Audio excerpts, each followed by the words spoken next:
He's been called the Black Billy Graham, and many believe he is likely one day to succeed Graham as the most prominent spiritual leader of the United States. So what is it Bishop T.D. Jakes has that all the others don't?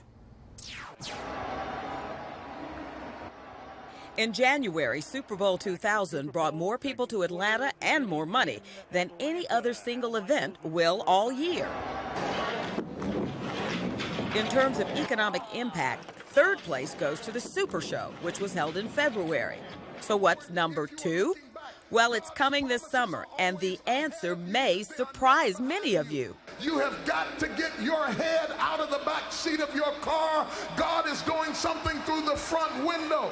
T.D. Jakes Ministries. In July, they're expecting 85,000 people with $102 million coming into the city of Atlanta. What does that say about you? I'm glad that the city is being blessed, but much more importantly than the economy of it is the spirituality of it. Long before he became Bishop Jakes, T.D. Jakes was an ordinary student, very ordinary in the opinion of his teachers. When I was in school and I used to write papers and essays, they used to mark my papers up because they said I wrote too colorful. They said, you'll never be a writer. I wrote my first book. When I got ready to write it, the publisher said, we'll publish it, but you got to pay for it. $15,000 for it. So Jakes invested it himself, and the self-published book he's referring to, Woman, Thou Art Loosed, sold nearly 2 million copies. That was just the beginning. Today, Jakes has a real publisher, Putnam, and he is the multimillionaire author of 18 bestsellers. And that ain't all. This is the Woman Thou Art Loosed Conference. Last year, Bishop Jakes filled every seat in the immense Georgia Dome 3 days in a row. Wherever he is, crowds like this flock to hear his bold statements on relationships, sex, and economic empowerment. She can't have one foot in the church and one foot out and be sort of saved and saved when your kids get sick and back in sin when they're not. Now, girlfriend has to make up her mind. Choose ye this day whom ye shall serve. No man can serve. He is a master of theatrics and colorful language, part showman, part motivational speaker, all preacher. It's almost like you're preaching to yourself. Well, I think you've nabbed me there. You know, you've nabbed me because wisdom is always spawned in the counsel of your own mind, and out of that process comes writing. Writing is very intimate to me. In fact, I describe myself as someone who makes friends with my computer and tells all my secrets to the PC and then publishes them and let everybody read my business. You were told that, quote, you were a too colorful writer and you would never be published. As my mother would say, isn't it fun to make a lie out of people? Yes, it is. It's delightful, in fact, and delightful and insightful. I think that my message to my generation is never take no for an answer.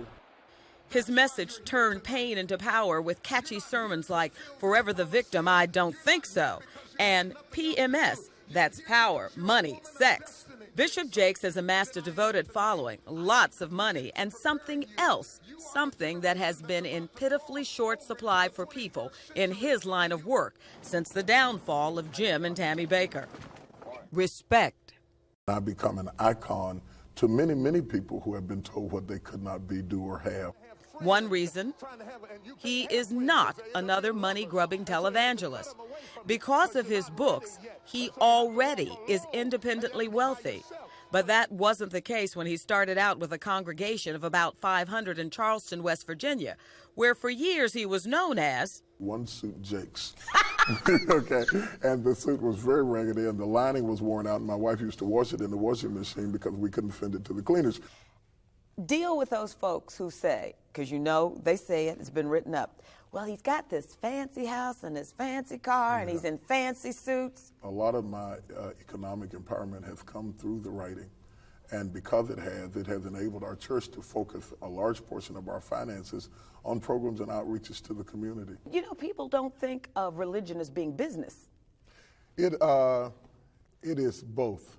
The message is not business, but it rides on a cart of business. I don't think that we have, as preachers, have done a thorough job, because the only time we talk about economic empowerment is when we're getting ready to raise an offering. The New York Times predicts he's the next Billy Graham. Jake sees a slightly different path for himself. I do not think that anyone can select a successor to Billy Graham, no more than they selected Billy Graham. I believe that God appoints whomsoever he will. And I believe that every fingerprint and every voice pattern of every human is completely different. And God never duplicates.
Change You mean that I'm willing to share with you at Yes, the that interview? you're willing to share with me.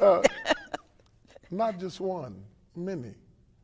I don't think there are many temptations that I have not felt or feel on a daily basis.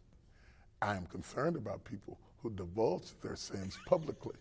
If he can know my deepest, darkest secret and still love me anyway.